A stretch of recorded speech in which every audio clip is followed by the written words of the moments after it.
अस्सलाम वालेकुम। आज हम स्टार्ट करेंगे हाइपोवोलेमिक शॉक। ठीक है, पिछली वीडियो में मैंने आपको शॉक की सारी बता दी थी, पैथोफिजियोलॉजी क्या क्या उसके इफेक्ट्स होते हैं, क्या क्या सेवेरिटी है, कंपनसेटेड डिकम्पनसेटेड क्या होता है। अब हम देखेंगे कि अच्छा उसके टाइप्स में एक एक को एक्सप्लेन कर लेते हैं। हाइपोवोलेमिक शॉक, इसको हेमरेजिक शॉक भी कहते हैं। ये most common cause of shock जो है ना इसकी वो होती है सर्जिकल या फिर ट्रॉमा। कोई सर्जरी हो रही है, बहुत ज़्यादा ब्लड निकल चुका है, या ट्रॉमा है और बहुत ज़्यादा ब्लीडिंग हो गई है। ठीक है, इसमें दो मेन कॉजेज़ आती हैं, हेमरेजिक या फिर फ्लूइड डिप्लीशन।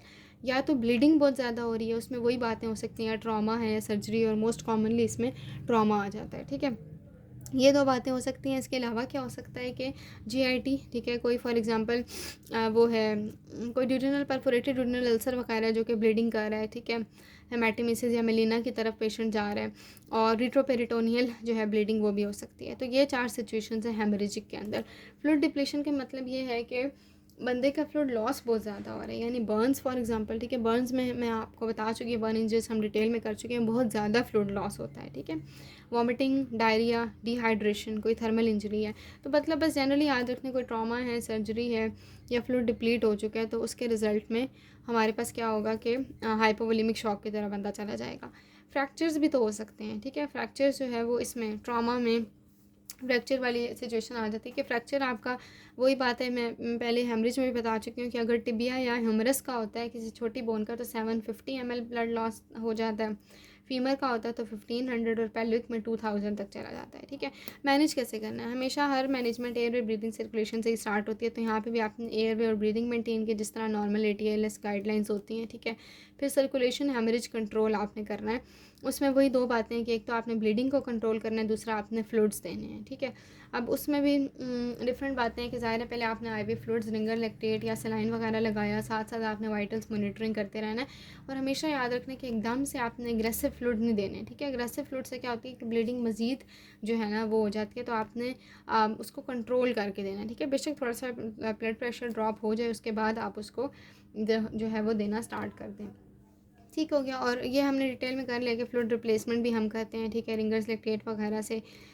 तो ये दो चीज़ें हम हेमरेज में बहुत डिटेल में कर चुके हैं। उसके बाद आ जाता है डिसेबिलिटी न्यूरोलॉजिकल एग्जामिनेशन। ठीक है, इसमें यह है कि आपने देखना है कि न्यूरो की जो सारी असेसमेंट होती है ना, कि बंदा कॉन्शियस है नहीं, आइज़ मूव कर रहा है नहीं, उसका पेपलरी रिस्पॉन्स कैसा है, मोटर रिस्पॉन्स कैसा है, मतलब सारे सेंसरी मोटर रिस्पॉन्सेज वगैरह जो न्यूरो की एग्जामिनेशन है वो आपने चेक कर लेनी है, ताकि ब्रेन रिलेटेड इंजरी आप एक्सक्लूड कर सकें। फिर एक्सपोजर कंप्लीट एग्जामिनेशन आपने एक्सपोज करना है। ठीक है, प्रॉपर एग्जामिनेशन वगैरह करनी है, ताकि आपको पता चले कि कहाँ से ब्लीडिंग हो रही है। ठीक है, उसके बाद है गैस्ट्रिक डायलेशन, डिकम्प्रेशन। ठीक है, गैस्ट्रिक डायलेशन जो है वो आपने करनी होती है ट्रॉमा पेशेंट्स में, क्योंकि उससे ज़ाहिर है हाइपरटेंशन या कार्डिक एरिथमियाज वगैरह जो है वो हो जाते हैं, गैस्ट्रिक डायलेशन हो जाती है। ठीक है, तो आपने फिर क्या करना है कि गैस्ट्रिक डायलेशन से मसला क्या होगा, मसला ये होगा कि बंदा अपने गैस्ट्रिक कंटेंट्स एक्सपायर कर लेगा। ठीक है, तो एक्सपायरेशन निमोनिया जो बहुत इंपॉर्टेंट सिचुएशन हो जाती है, तो उसको आपने ज़्यादा प्रिवेंट करना है। तो उसके लिए आपने जो इतना ज़्यादा स्टमक फैला हुआ है ट्रॉमा की वजह से, उसको आपने डीकम्प्रेस करना है। डीकम्प्रेस करने के लिए आपने क्या करना है, NG ट्यूब उसमें डाल देती हैं, और ज़ाहिर कंटेंट्स वगैरह को आपने निकाल लेना है। ठीक है, तो वो क्या होगा कि उससे डिकम्प्रेशन हो जाएगी। फिर अगला यूरिनरी कैथेटराइजेशन। ठीक है, आपने सारे कैथीटर पास करके फॉलिस कैथेटर डाल के जो है वो यूरिन आउटपुट वगैरह की प्रॉपर मॉनिटरिंग करनी है। ठीक है, अब एक उन्होंने कॉन्ट्रा इंडिकेशन बताई है कि कैथीटर नहीं डाल सकते। कब नहीं डाल सकते, अगर तो यूरिथ्रल मेटिस के पास ब्लड है, ठीक है, या बहुत ज़्यादा मोबाइल या नॉन पेल्पेबल प्रोस्टेट है मेल्स के अंदर, तो इन दो सिचुएशंस में जो है वो आपने कैथीटर को अंदर इंसर्ट नहीं करना होता है। ठीक है, ये मैनेजमेंट हो गई हाइपोवोलेमिक शॉक की। उसके बाद आ जाते हैं डिस्ट्रीब्यूटिव शॉक।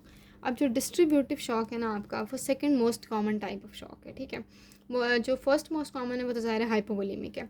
इसमें क्या होता है कि पुअर वास्कुलर टोन हो जाती है, हमेशा वास्कुलर जो है ना वेजोडाइलेशन की वजह से होता है, पेरिफेरल वेजोडाइलेशन, यानी बॉडी की जितनी भी वेसल्स हैं पेरिफेरली उनकी वेजोडाइलेशन हो गई है। ठीक है, प्रॉपरली वो पंप नहीं कर पा रही ब्लड को, तो ये सारी सिचुएशन इसके अंदर हो जाती है। अब इसमें कॉजेज़ क्या क्या हो सकती हैं, सेप्सिस फॉर एग्जांपल, कोई इन्फेक्शन है, बैक्टीरियल है, फंगल है या वायरल है, टॉक्सिक शॉक सिंड्रोम हो सकता है। ठीक है, और इसके अलावा जो स्टाफ ऑरियस की वजह से होता है। ठीक है, एनाफाइलेक्सिस हो सकती है, एनाफाइलेक्टिक शॉक की तरफ हिस्टामीन बहुत ज़्यादा रिलीज़ हो रहा है, हाई स्पाइनल कॉर्ड इंजरीज। ठीक है, सिंपैथेटिक टोन ही ख़राब हो गया, जिस न्यूरोजेनिक शॉक की तरफ हम देखेंगे उसको, और एड्रीनल क्राइसिस हो सकती है, या फिर आपकी कोई टॉक्सिक सिचुएशन, नाइट्रोप्रोसाइड वगैरह ड्रग्स का इफेक्ट हो सकता है। ठीक है। तो ये सारी चीज़ें। अब सेप्टिक शॉक को उन्होंने थोड़ा सा बताया हुआ है कि इसके अंदर होता क्या क्या है। एक तो इसके अंदर सेप्टिक इंड्यूस्ड हाइपरटेंशन हो जाती है, ठीक है। सिस्टोलिक ब्लड प्रेशर आपका 90 से कम हो जाता है। Map means mean arterial pressure वो आपका 60 से कम हो जाता है, और सीरम लैक्टेट लेवल जो है वो ज़्यादा इंक्रीज़ हो जाता है, ठीक है।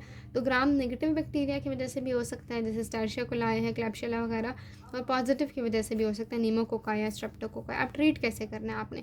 ट्रीट करने के लिए दो चीज़ें करनी है, एक तो हीमोडायनामिक सपोर्ट है और treatment of infection. Haemodynamic support का मतलब ये है कि वो जो इतना ज़्यादा उसका ब्लड प्रेशर भी कम हो रहा है, मीन आर्टीरियल प्रेशर भी कम हो रहा है, पल्स भी ठीक नहीं है, उसको कैसे ठीक करेंगे? क्रिस्टलॉइड्स, ठीक है। क्रिस्टलॉइड्स आपने देने हैं, वही रिंगर लेक्टेट या फिर नॉर्मल सलाइन वगैरह, ठीक है। एल्ब्यूमिन आप दे सकते हैं। एल्ब्यूमिन भी क्या करती है बेसिकली जो है ब्लड फ्लूइड के वॉल्यूम को मेंटेन करती है। और वेज़ोप्रेसर्स, ठीक है। वेज़ोप्रेसर्स आपने देने हैं, जैसे कि नॉरेपिनेफ्रीन, एपिनेफ्रीन है या फिनाइलेफ्रीन है, वो भी हम दे सकते हैं, ठीक है। तो हमारा टारगेट क्या होता है? और एक और चीज़ है डोब्यूटामीन, ठीक है। डोब्यूटामीन हम एडमिनिस्टर करते हैं अप टू 20 माइक्रोग्राम्स पर केजी, ठीक है। वो वेज़ोप्रेसर्स के अंदर डाल के देते हैं। तो उससे ये होता है कि थोड़ा मायोकार्डियल इन्फेक्शन जो है ना फंक्शनिंग, वो थोड़ी बेहतर हो जाती है, ठीक है। और स्टेरॉइड्स जो हैं उनका यूज़ कंट्रोवर्शियल ही है, ठीक है। लेकिन अगर आईवी स्टेरॉइड दे देते हैं जब फ्लूइड रिससिटेशन वगैरह या वेज़ोप्रेसर से काम नहीं चल रहा, तो खैर ये सब बातें कर ली हमने। बेसिक मैनेजमेंट के क्रिस्टलॉइड्स दे दिया, एल्ब्यूमिन, वेज़ोप्रेसर्स। लेकिन हम करना क्या चाह रहे हैं? ये these are the targets to achieve, ठीक है। कि हमने क्या करना है कि जो CVP है वो 8 से 12 के बीच में लेकर आनी है, ठीक है।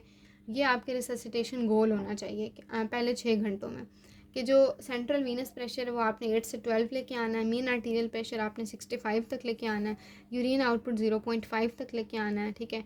और जो सेंट्रल वीनस या फिर जो मिक्स वीनस सेचुरेशन है, ठीक है, सेंट्रल वीनस सेचुरेशन 70% तक, और मिक्स वीनस सेचुरेशन जो है वो 65% तक आपने लेके आने हैं। तो ये हमारे टारगेट्स हैं। उसके बाद है इन्फेक्शंस को कैसे ट्रीट करना है। ये दो काम थे ना, कि एक तो हमने हीमोडायनामिकली बंदे को सपोर्ट दे दी, फिर इन्फेक्शंस को ट्रीट करना है। इन्फेक्शंस के लिए हमने उसके कल्चर्स भिजवाने हैं ताकि हम कल्चर सेंसिटिविटी चेक कर सकें, और साथ जो है वो कुछ ब्रॉड स्पेक्ट्रम एंटीबायोटिक्स जो हैं वो हमने एडमिनिस्टर कर देना, ठीक है। तो ये हो गया डिस्ट्रीब्यूटिव शॉक। अब नेक्स्ट वीडियो में हम करते हैं कार्डियोजेनिक और बाकी जो शॉक के टाइप्स रहेंगी हैं। Thank you.